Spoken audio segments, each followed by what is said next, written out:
Paz do Senhor, irmãos. Graças a Deus por essa oportunidade que Deus tem nos dado de poder retornar à sua casa.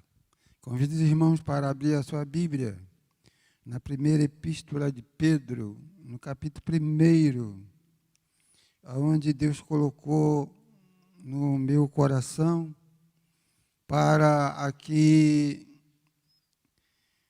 relembrar com os irmãos este grande ensino que o apóstolo deixou para nós. E, exigindo-se um tema, eu coloquei aqui conselhos de Pedro para a igreja de hoje. Capítulo 1.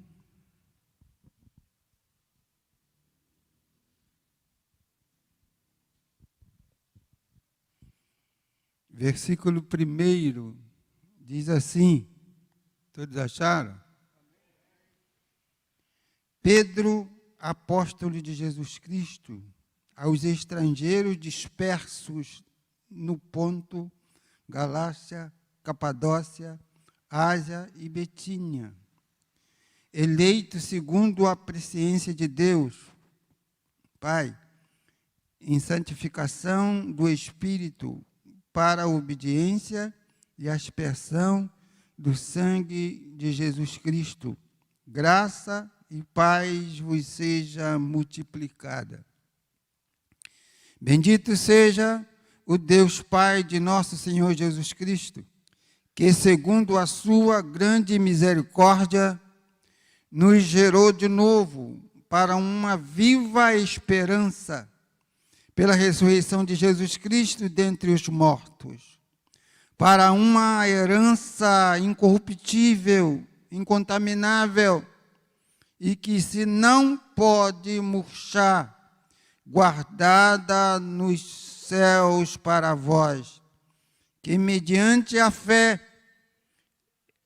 estás guardado na virtude de Deus, para a salvação já preste para se revelar no último tempo, em que vós grandemente vos alegreis, ainda que agora importa, sendo necessário que estejais por um pouco contrastado com várias tentações, para que a prova da vossa fé, muito mais preciosa do que o ouro que perece e é provado pelo fogo, se ache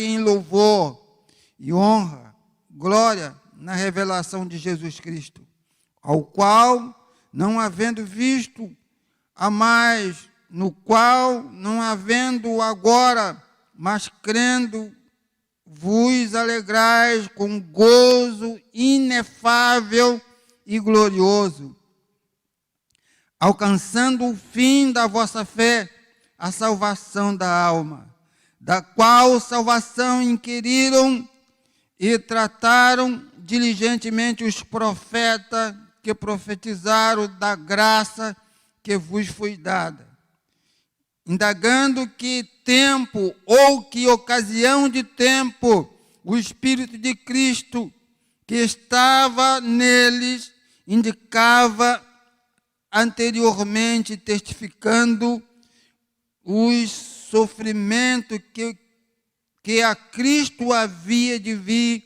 e a glória que se havia de seguir, aos quais foi revelado que para si mesmo, aos quais foi revelado que, não para si mesmo, mas para nós, ele ministravam estas coisas que agora vos foram anunciadas, por aquele que, pelo Espírito Santo, enviado do céu, vos pregaram o Evangelho, para as quais coisas os anjos desejavam atentar. Amém.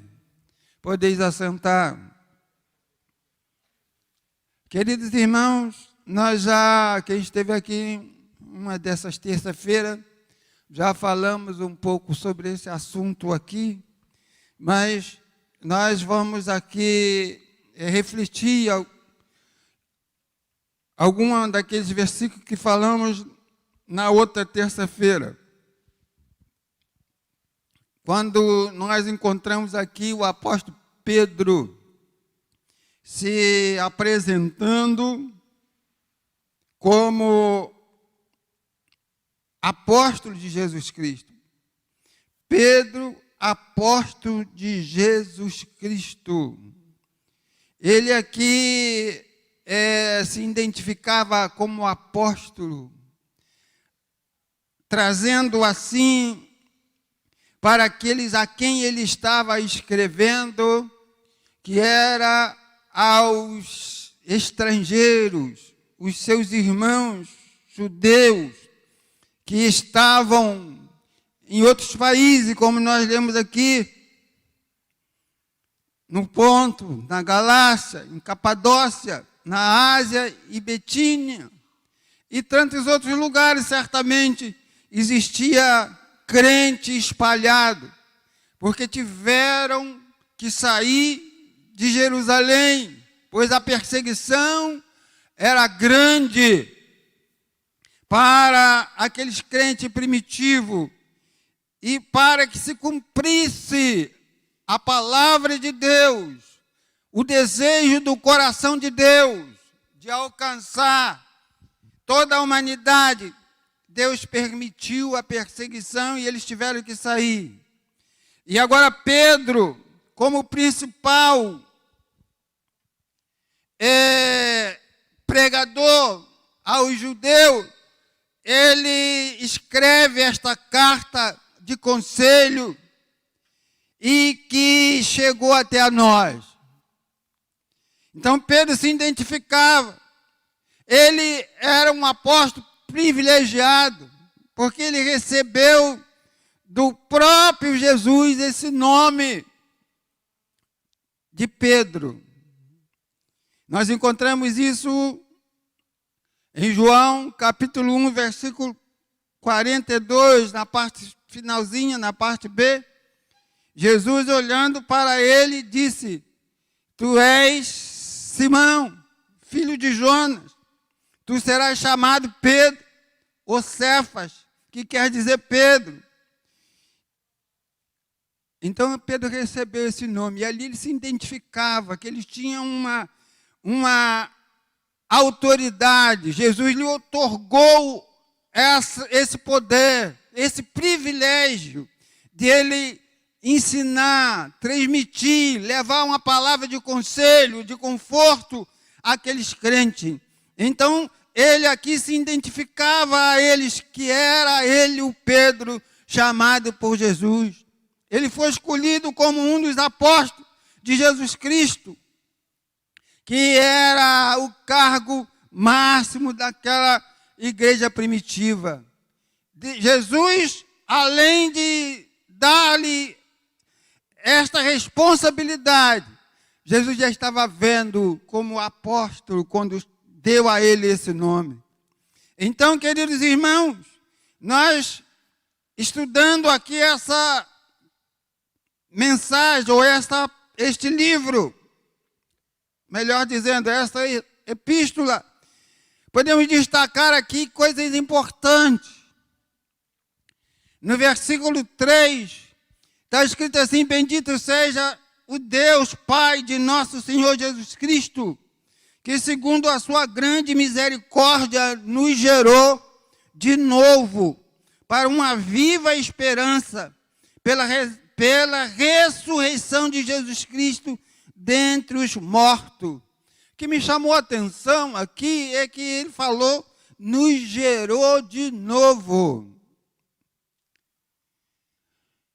Parece que Deus desfez tudo aquilo que nós éramos e tornou criar novamente. E isso para mim merece de nós merece uma gratidão nossa a Deus, por Ele ter a compaixão de cada um de nós e nos gerar outra vez, nos fazendo nova criatura. Isso foi a misericórdia de Deus. Encontramos essa confirmação quando Jesus encontra o Nicodemo e encontra-se com Jesus. E Jesus disse para Nicodemo: necessário é nascer de novo. E ninguém é gerado para ficar sem nascer. Todo aquele que é gerado, ele tem que nascer. E quando a gente é novamente gerado, nascemos numa nova vida, numa nova modalidade de vida. Não podemos viver como vivíamos antigamente. Esse é o conselho que Pedro está dando para nós. Nós que viemos para a igreja, já maduro, adulto, não podemos viver da mesma maneira que vivíamos. Nós que fomos criados na igreja, também não podemos dar vazão à nossa natureza, seguir o rumo que ela quer, porque nós somos gerados de novo. Aquela nossa natureza adâmica, ela foi desfeita e Jesus te gerou de novo, te fez uma nova criatura, você é gerado de novo. Então isso é uma parte que me chamou a atenção, porque nós não podemos viver como Dante, porque somos nova criatura, o Senhor nos gerou com a nova maneira de viver, com a nova visão, tudo novo em nós. E isso foi alcançado por nós através da morte de Jesus Cristo. Todo o cristão tem uma esperança, ou tem essa esperança. Isso dá para nós a alegria, gozo, satisfação de sermos uma nova criatura.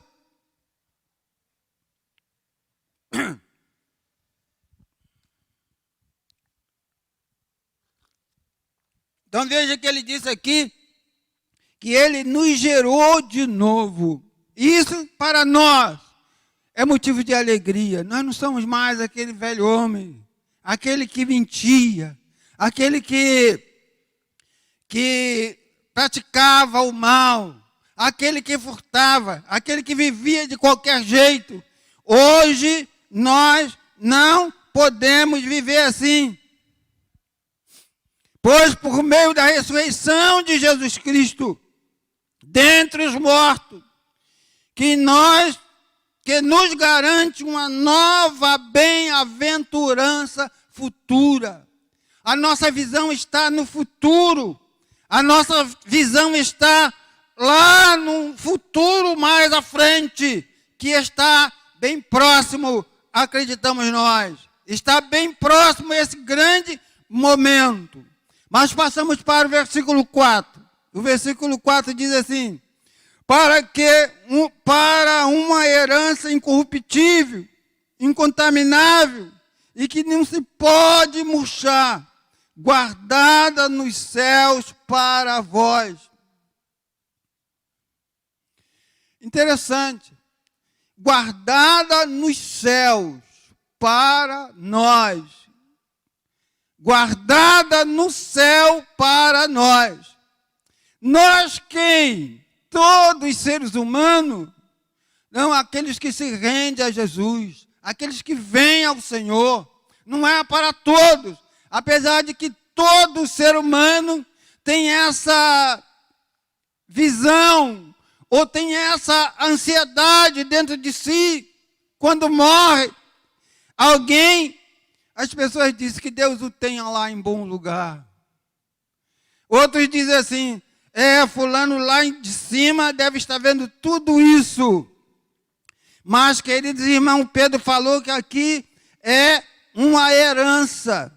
E herança não é dado para qualquer um. Não, para os filhos. Ainda que seja adotivo, mas é filho. E nós nos tornamos filhos de Deus. Então toda criatura almeja no final da vida terrena ir para o céu. Mas a Bíblia nos ensina que nem todos terão esse privilégio. O céu é uma herança inubitável que os filhos de Deus têm garantida. E quem é o filho de Deus? Está escrito na palavra do Senhor. Em João, no capítulo 1, versículo 12. Todo aqueles que recebeu, deu-lhe o poder de serem feitos filho de Deus. Graças ao nosso bom Deus que nós o recebemos. Recebemos Jesus. E Deus então tornou nosso Pai, o Todo-Poderoso. Toda criatura humana recebe de Deus algo bom, recebe dons maravilhosos e vive maravilhosamente neste mundo. Mas o céu, a herança, é uma herança que está reservada para os filhos que forem fiéis até o fim. Também não adianta nós guardarmos a nossa fé, ser fiel ao Senhor, 30 anos, 40 anos, 50 anos, quem sabe 60, 70 anos, e no final nós abandonarmos a fé, perdemos o direito de filho, e infelizmente perdemos o direito de filho, por quanto tenha todo cuidado, porque você tem uma herança garantida lá no céu. E essa herança, ela não se alcança através de dinheiro. Nós não conseguimos comprar essa herança. Com jejum, alguém jejua para ser salvo, para Deus salvar o filho. Não salva, não, é uma dádiva, choro, boas obras, nada disso nos garante essa herança. Mas ela é uma dádiva de Deus. Deus deixou para nós, Ele entregou para nós essa herança. E nós estamos prestes a tomar posse dessa herança. É uma herança incorruptível. Porque no céu ela está guardada. No céu, ali não o pecado, a ferrugem não corrói, o pecado não chega lá, a corrupção não chega lá, a miséria não chega lá, não tem lugar para essas coisas no céu. No céu não entra nada disso, a nossa herança está reservada lá. Também não é um salário que merecemos por fazer boas obras. Não, não.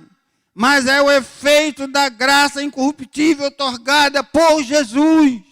Nós aceitamos e então temos garantido isso. Este lugar é para... Escrevi aqui que a corrupção, a miséria não tem lugar lá. São obras da carne. Está escrito está escrito que a carne e o sangue não herda o reino de Deus. Então, o pecado não entra lá, porque o pecado faz parte direta da nossa carne. Está escrito lá na epístola de Paulo ao 1 Coríntios, no capítulo 15, o versículo 50. Mas a herança, ela está reservada para nós, lá no além, no outro mundo, como usam-se dizer, onde habita a justiça, guardado com toda a segurança, até que nós o tomamos posse dela. Pode estar tranquilo, ainda que leve alguns anos mais, para quem já vive no Evangelho, algumas décadas, espere mais um pouquinho, não desespere, a sua herança está guardada no céu pelo Senhor. Ela está guardada, diz o versículo 5 aqui, que mediante a fé está guardada na virtude de Deus para a salvação já proposta, para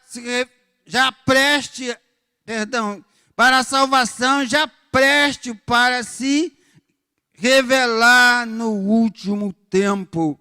Está guardada na virtude de Deus. Deus aqui promete nos preservar mediante a nossa fé para uma salvação. A qualquer momento vai se revelar. A qualquer momento vai se revelar. Mas Deus depende de cada um de nós. A Bíblia nos afirma em Efésios, no capítulo 2, versículo 8, porque pela graça sois salvo por meio da fé. É a sua fé, é a minha fé que nos garante a posse dessa herança que está reservada para nós. A fé é a base da vida cristã. Somos crentes porque em nós nasceu a fé. Ao dar ouvido à palavra que chegou até nós, a palavra veio a nós, nós demos ouvido, escutamos e recebemos a palavra. Então aí nasce em nós a fé. Reconhecemos então, após ouvir a palavra, que estávamos perdidos, que estávamos sem Deus, sem paz, sem salvação. E aí a semente da palavra entrou no nosso coração. Ela foi plantada em nós e começou a germinar. E então nasceu em nós a fé. E essa fé que Deus trabalha nela para nos garantir a grande herança que está reservada para todos nós. Só aceitamos Jesus porque ouvimos a palavra do Senhor e cremos e reconhecemos que estávamos condenados a descer ao inferno, à morte eterna. E então nós aceitamos a Jesus, aceitamos o Senhor como nosso Salvador, através da nossa fé. Essa esperança de vida eterna, esta esperança de morar com o Senhor no céu, ela veio porque nós aceitamos a Jesus. Essa é a nossa esperança, que está fundamentada na fé e que está guardada sob a proteção de Deus. Por essa fé, alcançamos a bendita herança que nos espera no céu, pois está escrito que a fé é o firme fundamento das coisas que se esperam e a convicção das coisas que não se vê. Nós não conseguimos ver ainda essa grande herança que nós vamos receber ali no céu, mas por fé nós cremos, por fé nós esperamos, por fé nós aguardamos, porque sabemos que a qualquer momento ela há de se manifestar. Isso é fé, isso é fé. E por isso nós vivemos uma vida tranquila aqui na terra. Ainda que passamos por tribulações, passamos por luta, mas estamos alegres, porque sabemos que Cristo a qualquer momento vai voltar para buscar a sua igreja. A qualquer momento Ele vai voltar para nos levar com Ele. E nós precisamos estar preparados. O versículo 6 diz assim: em que vos grandemente vos alegrei, em que vós grandemente vos alegreis, ainda que agora importa, sendo necessário que estejais por um pouco entristecido com várias tentações. Passamos por tudo isso.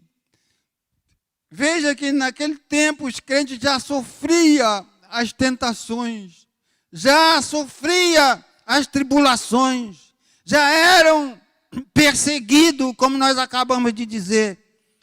Mas alegre. O crente às vezes está doente, sentindo dor, mas está alegre, porque ele espera uma vida longe de todo esse sofrimento, de toda essa angústia, essas aflições e tristeza na vida dos crentes. Eles vencem, ou nós vencemos, porque sabemos que são temporais, são passageiras, e temos a plena consciência de que é permissão de Deus. São necessárias e nunca permanecem para todo o tempo.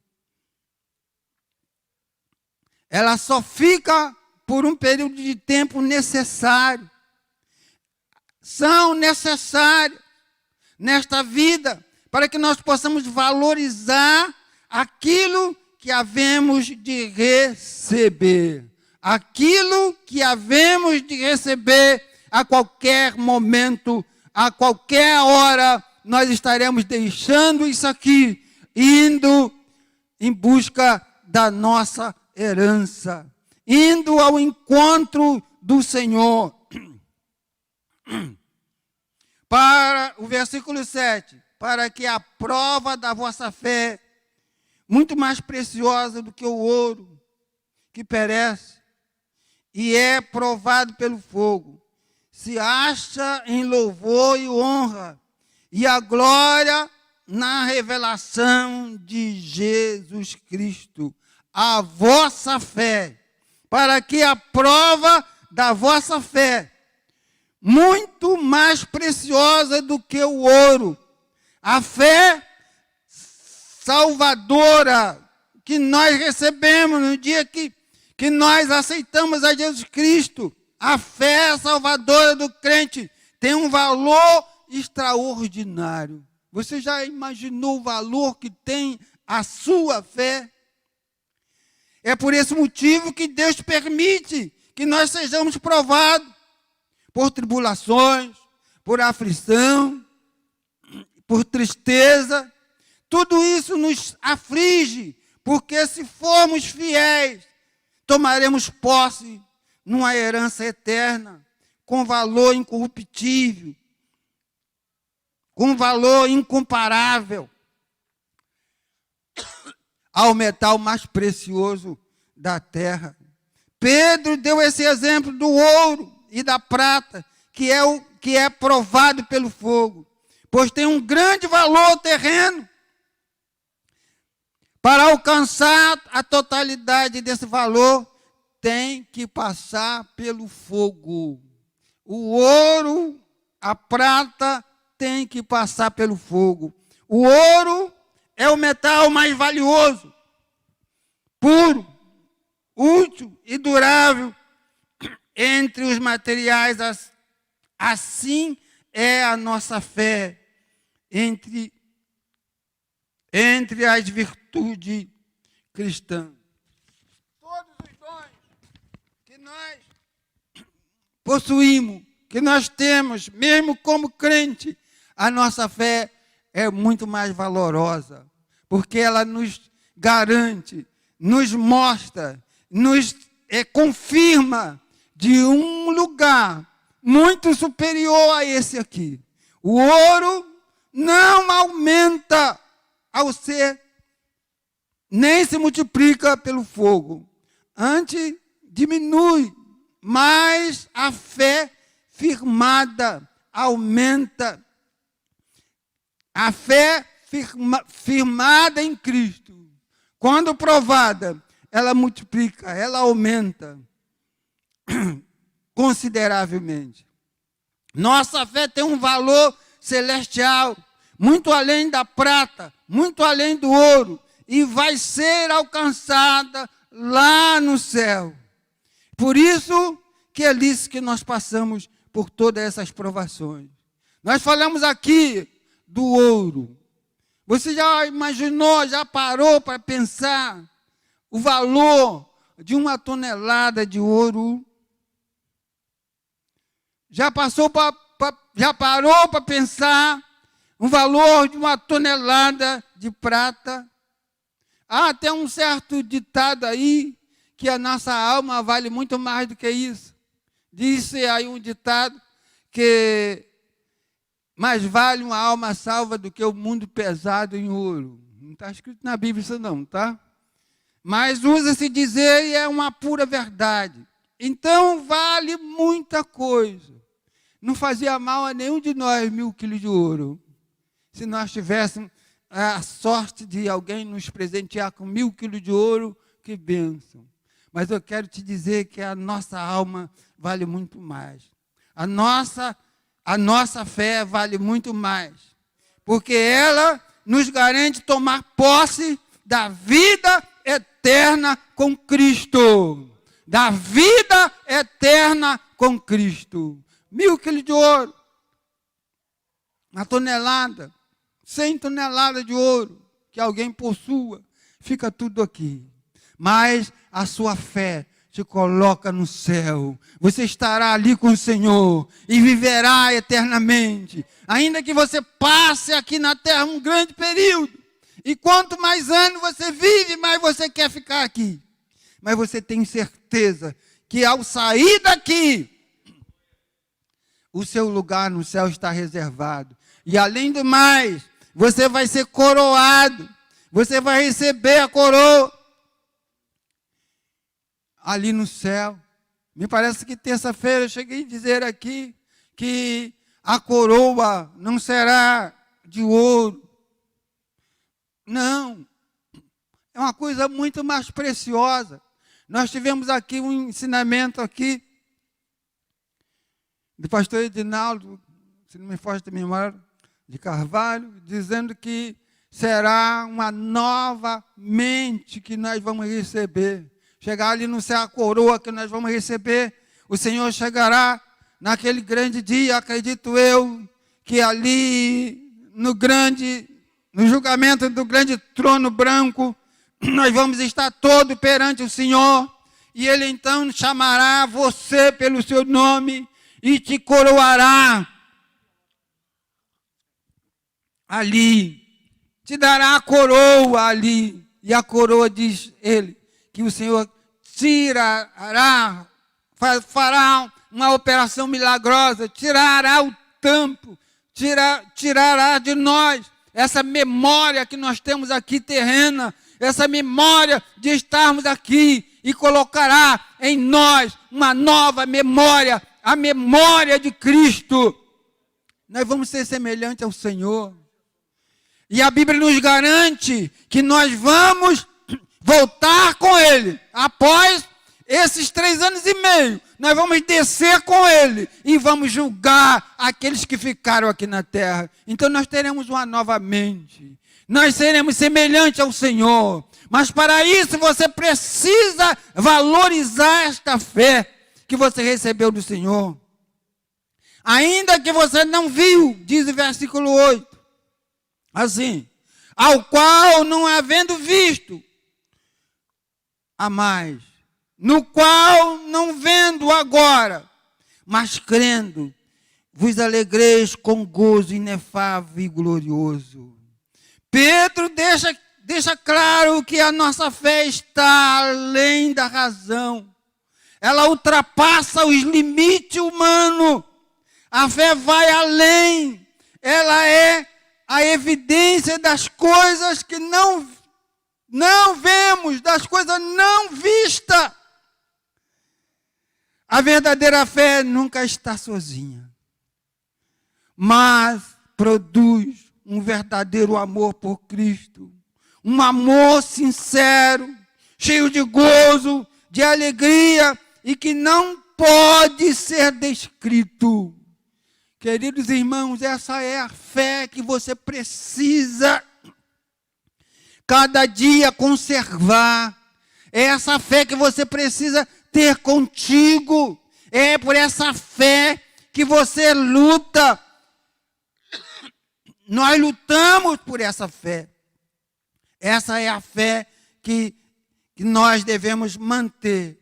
O crente vive uma constante luta, uma grande batalha pela fé. Não podemos de jeito nenhum perder a fé. Não podemos de jeito nenhum perder a fé. Mas o versículo 9 diz que a nossa fé alcançará um fim. Diz aqui, alcançando o fim da vossa fé. Alcançando o fim da vossa fé. A salvação da alma. E aí? Depois de tanta luta, depois de tanta peleja, vencer grandes tribulações, aí a nossa fé termina. Mas termina porque você já chegou ao final, chegou aonde você queria. É semelhante a alguém que está prestando um concurso, seja para um vestibular ou para um emprego bom na Petrobras, um cargo elevado, e você está com fé que vai conseguir, que vai passar, e luta, prepara, estuda. Quando você faz a prova, que entra lá, e aí sai o seu nome lá aprovado, você perde a fé, acabou a fé. Você agora já está de posse.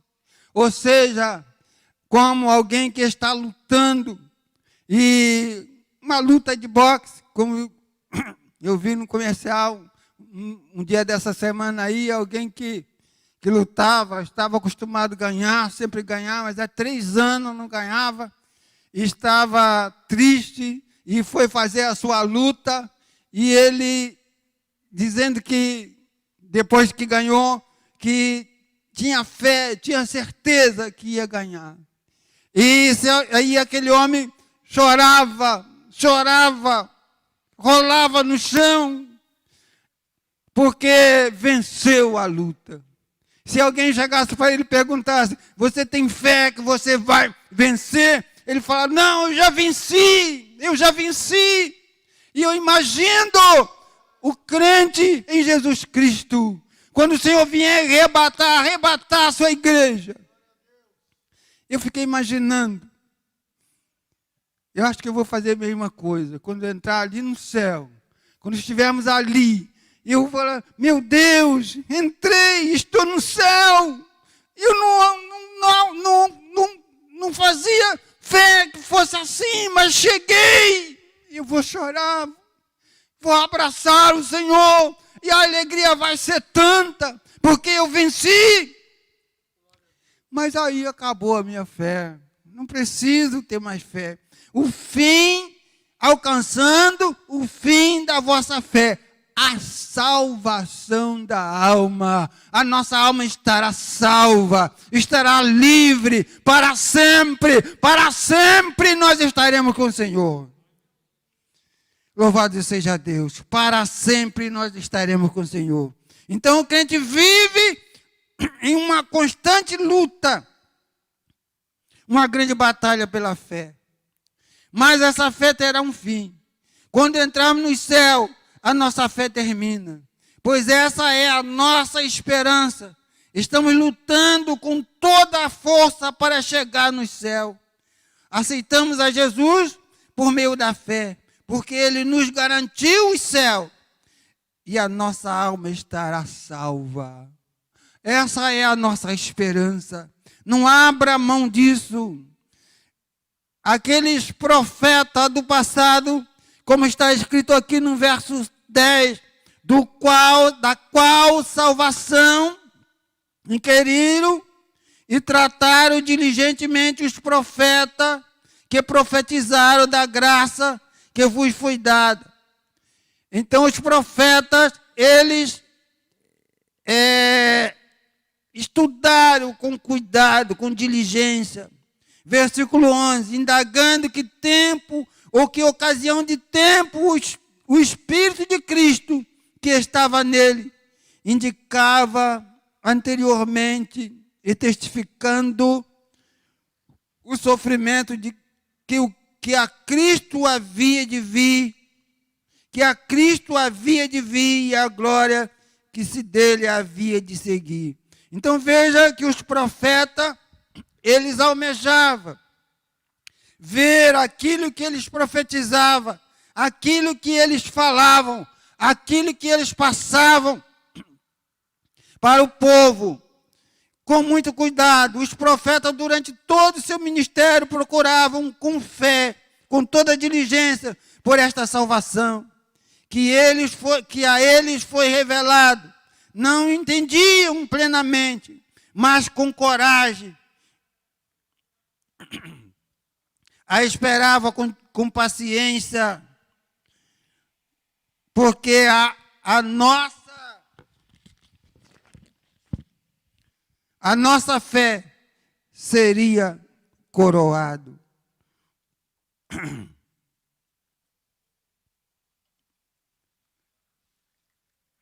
Seria que a nossa fé, ou a vossa fé, seria coroado com a vinda do Messias.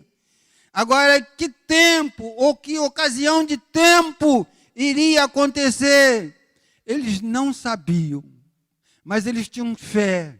E passou para nós essa fé, essa segurança. Hoje nós podemos estar firme, baseado naquilo que eles falaram antes do evento, antes do acontecimento. Então Pedro fazia a igreja daquele tempo ver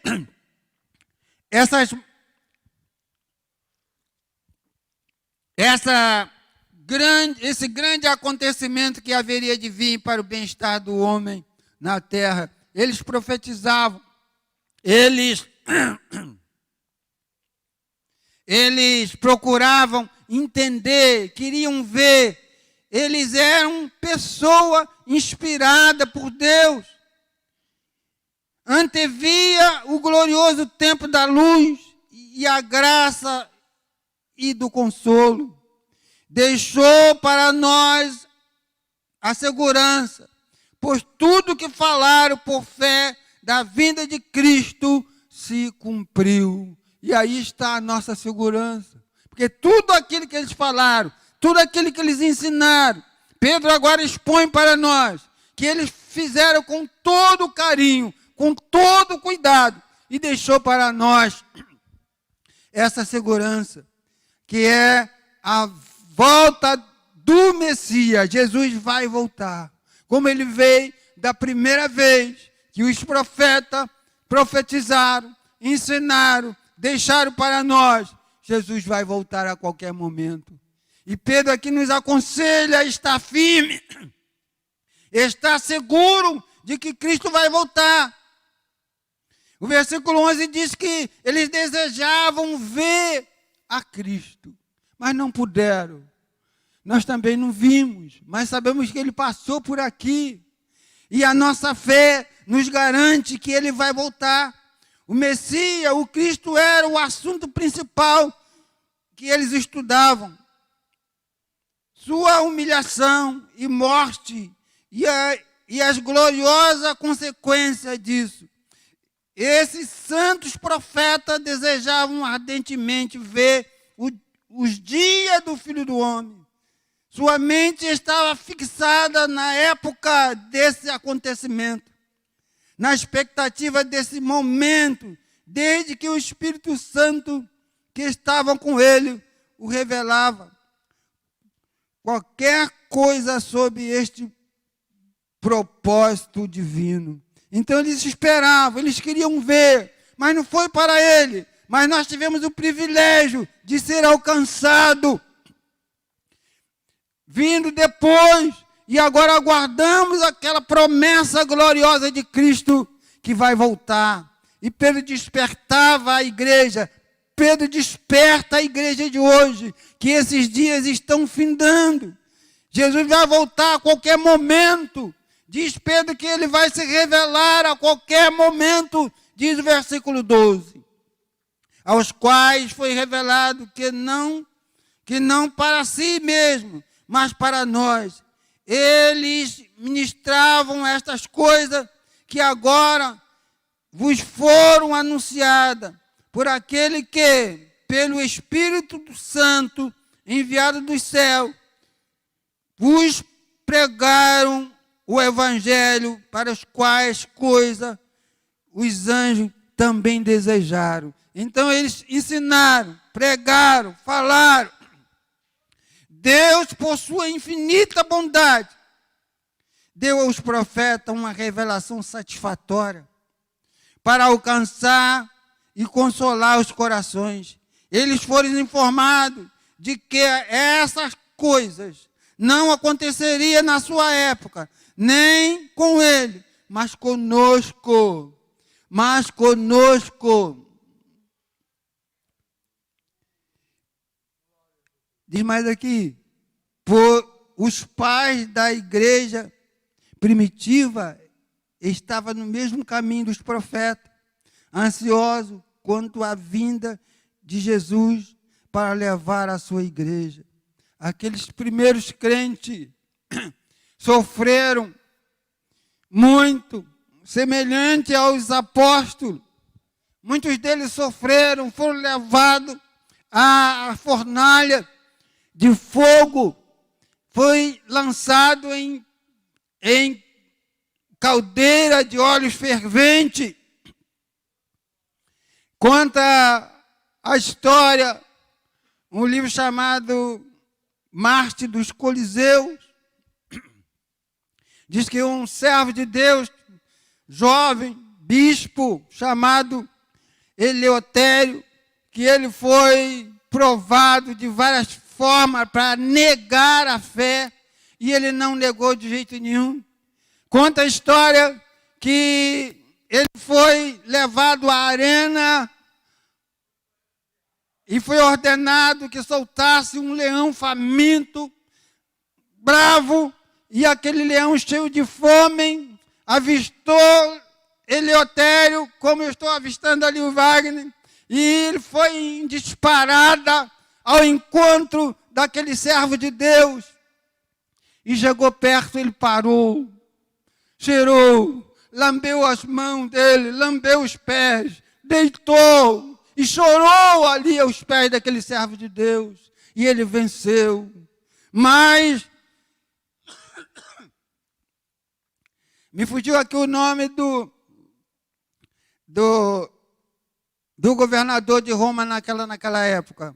Ele não deu satisfeito, mandou que aquecesse, na nossa linguagem hoje, uma grelha grande e colocasse ali. Eleutério diz que eles colocavam o crente ali, amarrava as mãos e os pés, esticava naquela grelha e aquilo quente, esticava, e a pessoa ali, para negar, você vai negar a fé, vai negar Jesus Cristo, e eles não negavam. Este homem passou por tudo isso, pegou a ele, saiu dali e venceu, e levou a ele agora para ser lançado numa caldeira de óleo fervente, com pins, colocou ali. Isso está escrito nesse livro, na página 88, 90, desse livro chamado O Marte dos Coliseus. E ele, então, quando jogaram ele, tamparam, tiraram ele, ele estava do mesmo jeito. Nada aconteceu com ele, porque ele tinha fé, ele cria, ele não abria mão da sua fé. Nós hoje vivemos em mar de rosa, meus queridos irmãos. Eu acredito que muitos crentes estão hoje pensando, como é que pode Deus permitir que esse coronavírus tire a vida de muitos pastores, de muitos servos de Deus, sofrendo no mundo todo? Não é possível, isso não é nada. Nós não estamos sofrendo nada. Nós estando em casa, recolhidos, muitos ficaram sem poder trabalhar e vendo a situação, ficando triste, correndo o risco de perder o emprego. Não era nada. E esse homem não abriu mão da sua fé. E chegou para o rei: ó, seu governador, aquele que o Senhor me colocou tornou-se um belo, nas minhas palavras, um belo colchão. Descansei. Nas minhas palavras, a caldeira de óleo fervente foi uma piscina, refrescou o meu corpo, a minha alma. Isso é fé. Você precisa ler esse livro. Você precisa ler mais a palavra de Deus. Você precisa buscar na palavra de Deus o alicerce da sua fé. O alicerce da sua fé. Então aqui diz assim: os pais da igreja primitiva estavam no mesmo caminho dos profetas, ansiosos quanto à vinda de Jesus Cristo para levá-los, a sua igreja, para o céu. O assunto deles: não abro mão, ainda que você me jogue ali na fornalha, mas você estará adiantando o meu encontro com o Senhor. A qualquer momento, ali eu estarei indo ao encontro do Senhor. Entre eles, dezenas deles tiveram a mesma expressão, não abriram mão da sua fé, porque sabia que no final da sua vida ele estaria indo ao encontro do Senhor. Marcos capítulo 13, versículo 32 diz assim: o Senhor Jesus respondeu: mas daquele dia e hora ninguém sabe, mas somente os anjos que estão no céu. Nem o Filho, nem o Pai, nem o Filho, nem os anjos, senão o Pai. Nem o Filho, senão o Pai. Só Deus sabe.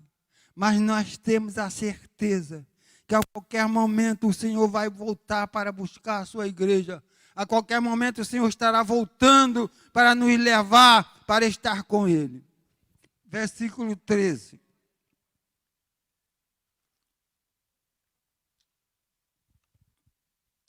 Versículo 13. Portanto,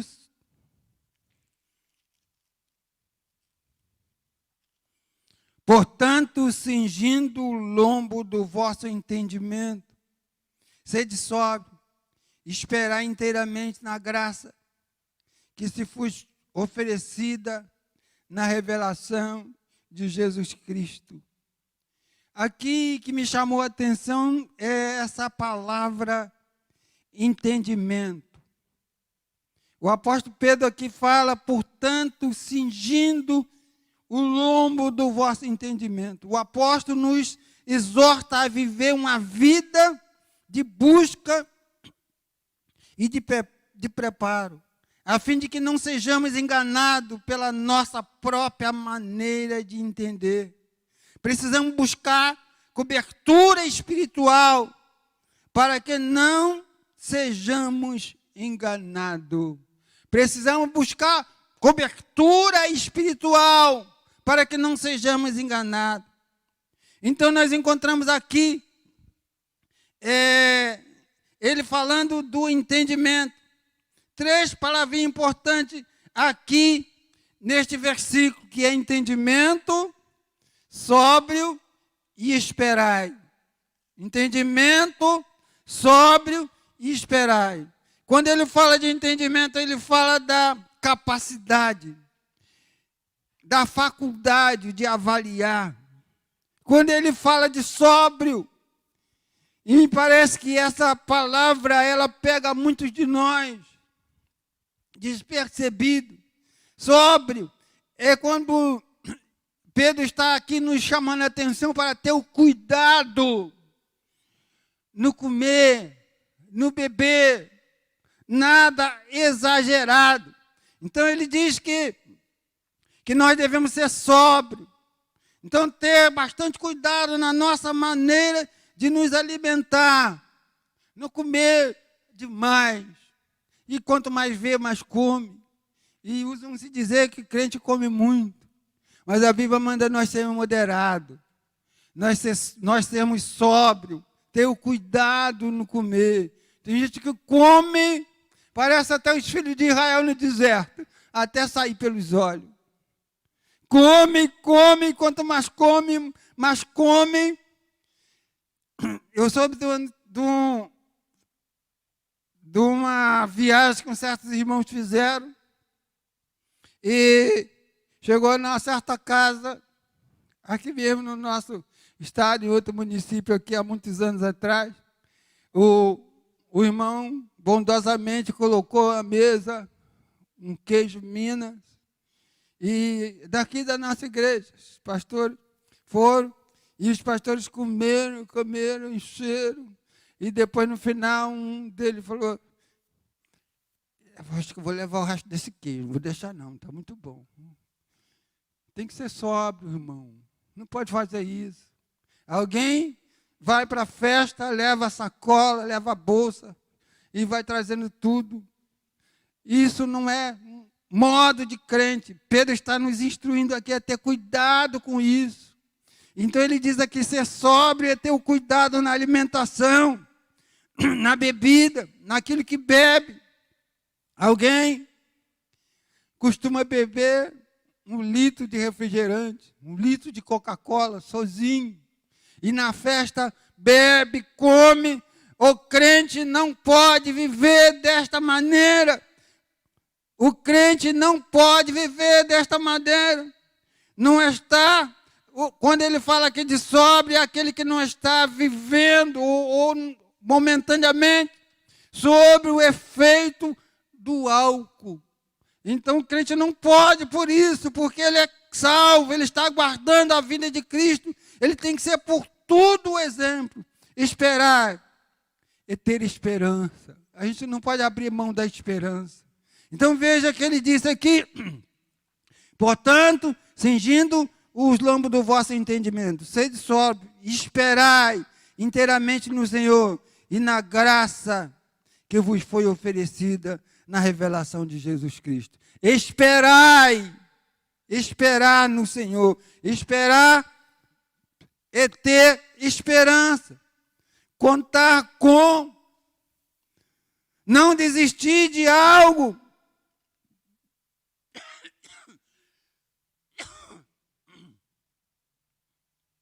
Que você tem por certo. Você sabe que se você trabalhar direitinho, você vai ter o seu salário. Você sabe, se você continuar naquele propósito, você vai alcançar, você vai comprar, você vai pagar. Então, isso é esperar.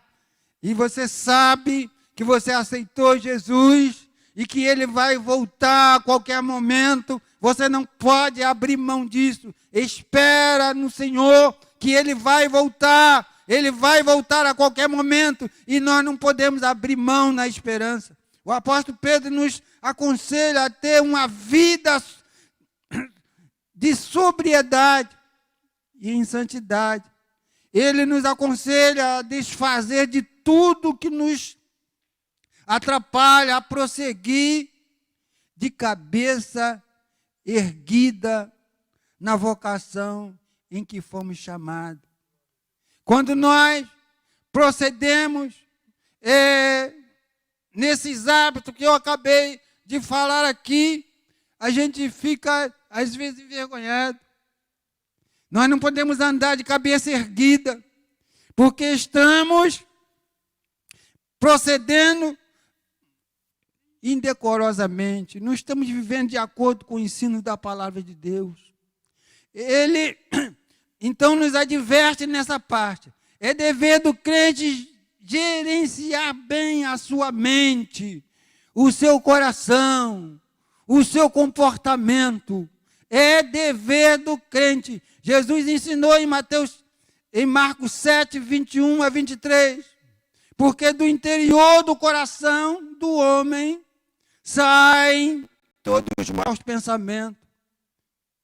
Do interior do coração do homem saem todos os maus pensamentos. Aí Jesus aqui classifica adultério. Normalmente, quando falamos de adultério, a gente pensa logo no relacionamento sexual. Um homem com a mulher do seu próximo, ou sei lá, qualquer uma outra aí. Mas existe outros tipos de adultério. Você prestando um serviço, fazendo mal feito, você está adulterando o trabalho. Você praticando algo para ganhar tempo, você está adulterando. E o crente não pode fazer isso, o crente tem que ser sincero. Ainda que ele tenha prejuízo, mas ele precisa ser honesto, fazer a coisa direito, não adulterar, para ganhar, às vezes usa a medida errada. Isso é adultério. Isso é adultério. Às vezes você falsifica. Quantas vezes, quando eu estava no exercício da minha profissão, alguém chegava e queria que fizesse uma alteração, que infringia a lei, e eu não fazia. Às vezes dava até um dinheirinho bom. Não serve para mim, não posso adulterar aquilo que é certo. Alguém chega, não, mas pode fazer assim, dá um jeitinho. Não, não deu jeitinho, tem que fazer de acordo com a lei. Até hoje, procuramos fazer tudo de acordo com a lei. Porque Jesus disse que isso sai do coração, o adultério, a prostituição, os homicídios. Então diz assim lá no capítulo 7 de Marcos, versículo 21 a 23, porque do interior do coração do homem saem os maus pensamentos, os adultérios, a prostituição, o homicídio, o furto, a avareza, a maldade, a loucura. Todos estes males procedem de dentro do coração do homem. Então nós devemos ter esse cuidado, meus queridos irmãos. Não podemos proceder de qualquer jeito. Devemos ter o nosso coração voltado para a palavra de Deus. Devemos ter como base a palavra de Deus, para que vivamos uma vida digna aqui na terra, que possamos andar de cabeça erguida aonde quer que seja. Todos os anos da nossa vida precisamos estar com a nossa cabeça erguida. Cada um de nós precisamos esperar o momento certo para colocar em ação as boas ações que procedem do nosso coração. Cada um de nós precisamos